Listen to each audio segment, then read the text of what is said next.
Flexible et insensible aux impacts, un syndicat de la STM suspend la grève qui devait s'étendre jusqu'au 28 novembre JDM. News Society.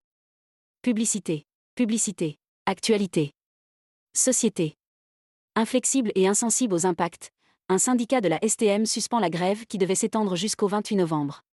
Une personne se bute à des portes tournantes bloquées au métro Sherbrooke, à Montréal, le 6 novembre 2025. Photo Pierre-Paul Poulain. Partage. Laurent Lavoie. Mardi, 11 novembre 2025 22h11. Mise à jour mardi, 11 novembre 2025 22h11. Partage. Le syndicat qui représente les employés d'entretien de la Société de transport de Montréal, STM, a annoncé tard mardi soir mettre sur pause la grève qu'il devait tenir jusqu'à la fin novembre. Nous étions certains que nous avions une fenêtre de règlement devant nous.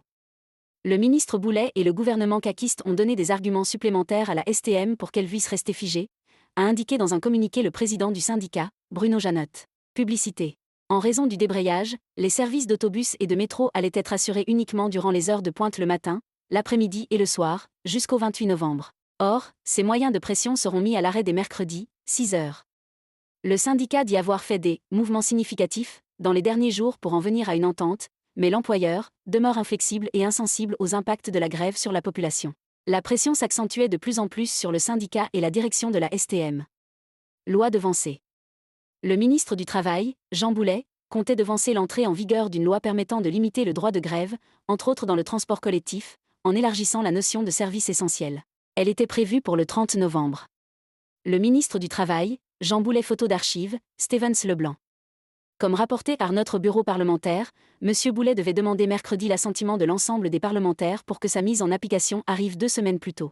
En suspendant la grève, on veut s'assurer que la loi n'est pas appliquée dès maintenant et on veut continuer d'agir à la table et parvenir à une entente négociée, a mentionné le président du syndicat, Bruno Janotte. Pas notre intention.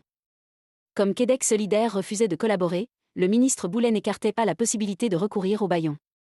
Pour l'instant, ce n'est pas notre intention, a laissé planer le ministre Boulet, sans toutefois l'exclure, mardi, lorsqu'il était questionné sur la possibilité d'imposer une loi spéciale pour mettre fin à la paralysie des services de métro et d'autobus dans la métropole. L'intérêt public, les besoins, le bien-être de la population à Montréal nous imposent de devancer, le plus rapidement possible, la prise d'effet de la loi 14, a plaidé M. Boulet. Dans la même veine, le tribunal administratif du travail devra trancher pour savoir si le service devra être maintenu aux heures de pointe lors de la grève des 4500 chauffeurs d'autobus et opérateurs de métro de samedi et dimanche. Avec la collaboration d'Olivier Fauché et Marc-André Gagnon, bureau parlementaire.